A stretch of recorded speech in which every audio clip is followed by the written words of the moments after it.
Our next piece of listener mail deals with validation nodes. Quote, to deal with a potential centralization issue stemming from Bitcoin miner specialization, what would happen if the Bitcoin protocol were modified to allow for a new type of validation node that wouldn't mine any new Bitcoins but simply validate transactions? Perhaps they could be paid a transaction fee to compensate them, or if it's not very resource intensive to run, many good Samaritans would be willing to become validation nodes for the sake of the Bitcoin network.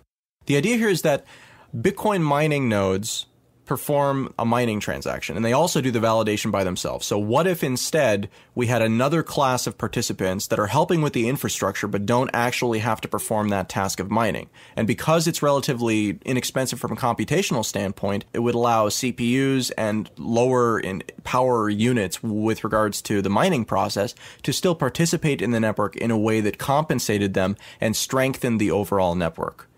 Andreas, do you think that this could work? No.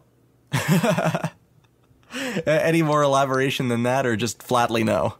The main difficulty with this concept is that the reason mining has become centralized is because of the increasing difficulty, but the increasing difficulty is also an increasing guarantee of security.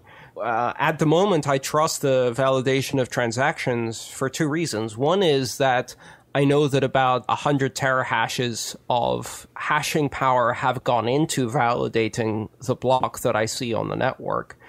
And that includes all of the transactions in it. So every transaction inherits the 100 terahash guarantee, if you like, of security. If you create a parallel network, I would see that the 25 new Bitcoins that were awarded in the new block are in fact backed by the 100 terahash guarantee. But the transactions are not. They're backed by some lower difficulty guarantee. So you're disconnecting the incentive to secure transactions and prevent double spend from the main source of reward. And that would just weaken the security of validation. You can't really interest people in securing the validation of transactions without the right incentives. And if all of the incentives are in minting new coins, because that's the proof of work algorithm, then why would anyone do this? And I'd be really worried about the ones who do decide to do this. You said the greater hashing power secures the network. And I used to believe that. But looking at the way that the system works, I actually am not so sure about that assumption anymore. It kind of seems like because the system continues to normalize, right? You know, every 2,048 blocks, I believe it is, every roughly 2 weeks, the system resets the difficulty. And that reset of the difficulty, whatever the goal should be, becomes normalized to the amount of power that's actually in the network. So beyond the certain point, there is a minimum amount that's required to be in the network in order for it to function properly, in order for it to be timely and things like that. But past that kind of minimal amount, does that number actually matter, or does it only matter in relation to how fast people can generate it, how much individually people can generate? So like if right now you can get a unit that does 1 terahash and everybody can get that unit, is that network safer than one where the maximum hashing power that any individual can have is 100 megahash? It's only more secure because no one else can get 100 terahash and bring that up without notice. Right. So isn't that all about the rules? I mean, that's what I guess I'm trying to ask. No, it's not about the rules. It's about tying the difficulty. So the way the network works is that no matter what the difficulty is, a block takes about 10 minutes to find, right? Right. So it will adjust the difficulty so that it always takes 10 minutes, no matter how much hashing power there is. But the more hashing power there is in the network, the harder it is to find that much hashing power outside the network, bring it into the network, and take over the network, or tip the network into unsolvability. So that's the advantage of having 100 terahash network, is that there isn't an easily found another 100 terahash to tip the network into unsolvability or to take over the network.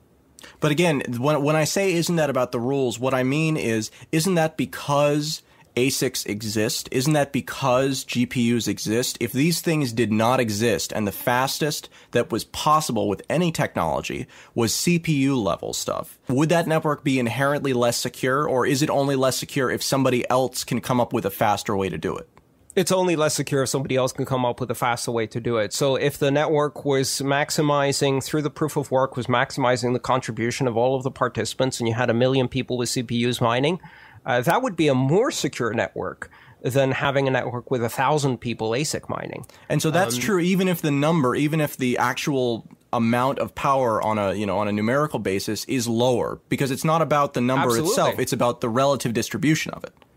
Right, exactly, absolutely. The danger with having 100 miners on ASICs or 5 mining pools on ASICs is that when one of those leaves, you lost 20% of your hashing power, and depending on the difficulty, that could be insurmountable with the current pool of available hardware. Even if a big chunk of your 1 million miners, CPU miners, leave, it's not going to have a noticeable impact on the difficulty of the network. It's going to be a marginal impact. That's the problem. My nightmare scenario, as I've said before, is you get a difficulty that's insurmountable. You basically turn the Bitcoin network into an unsolvable network, because one of the main weaknesses is that difficulty is calculated after a certain number of blocks, but the time it takes to find the block depends on difficulty. That's a catch-22. If you end up with more difficulty than you can deliver in terms of hashing power on the network, it may be that the network will reset after 2,106 blocks. But if it takes a month to mine a block, that's after 2,106 months, at which point Bitcoin died. And during that time, no transactions can happen on the network at all because nothing is being processed. Right. It freezes the entire network. The problem with ASICs is that could happen as easily as dropping 10% of the ASIC power in the network. At the levels of difficulty we are now, there is no amount of CPU or GPU power that could be brought online to do it. You'd need to bring other ASICs online, and because of the restricted nature of supply in that space, that would be a problem. So it's both concentrated, but it's also very strictly limited supply, which means there are no alternatives. It seems like people don't really understand that. Everybody's like, yeah, the bigger the number is, the more secure the network is. But it matters how you're able to derive it much more than the actual number. It also matters, what percentage of liquid available computing power does that represent?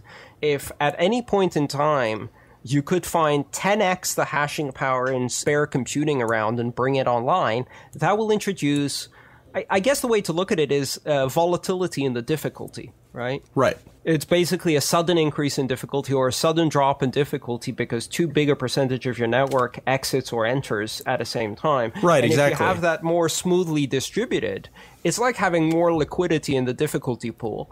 If a few entrants leave and join, you have a much smoother transition. Are you guys familiar with TerraCoin, an altcoin? They have built into their algorithm a difficulty adjustment like very frequently. It's like once an hour, I think. And they were having big problems a couple months ago because the difficulty was swinging wildly as people started mining and then stopped mining. Now it's pretty crashed, and a lot of people have sort of like abandoned it because they think, I don't know, at least I think in part it's because people think, well, this is just kind of a flaw, and the difficulty is adjusting too often and it can kind of like swing up and down wildly. So does that relate to what you were just talking about, like instability or not much liquidity, I guess, in the difficulty pool? TerraCoin is a prime example of what happens when you have a difficulty inversion, or it's almost like being upside down on your mortgage. Basically, the difficulty of the network has exceeded by a fairly robust percentage the actual available hashing power on the network. And because you can't create a new block, you can't expect a recalculation of the difficulty. At that point, you have a really big problem. You either have to persuade somebody with an ASIC or several somebodies with an ASIC to join the network and revive it and bring an injection of hashing liquidity back into the network to revive it, and then hope that you can gradually reduce the difficulty. Yeah, I'm thinking of like a human body analogy. Somebody's blood pressure has gotten so high that it's difficult to pump their heart, and then their heart stops and you need to perform CPR to get the blood flowing again. Right. Exactly. This is the main concern I have in terms of the survivability of Bitcoin and ASICs, which is that if I wanted to take down Bitcoin, in my opinion, the weakest area is the reliance on centralized mining. I would basically buy up ASICs, get them mining all together at the same time for a period of a couple of weeks, make the difficulty shoot up, and as soon as the difficulty shoots up, pull out of the network. If you had blocks being mined every hour instead of every 10 minutes, Bitcoin would die. Simple as that. And that's a major existential threat to Bitcoin. And it's caused by the centralization on ASIC miners and the fact that there isn't enough supply to smooth over liquidity problems.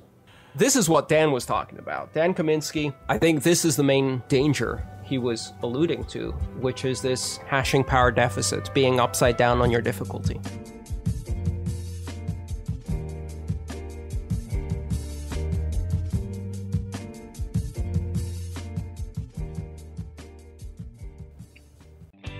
If I showed you a website where you could easily purchase electronics from the world's largest distributor with Bitcoins at 0% markup, would you think it was too good to be true? Good news. It's real, and it's at bitcoinstore.com.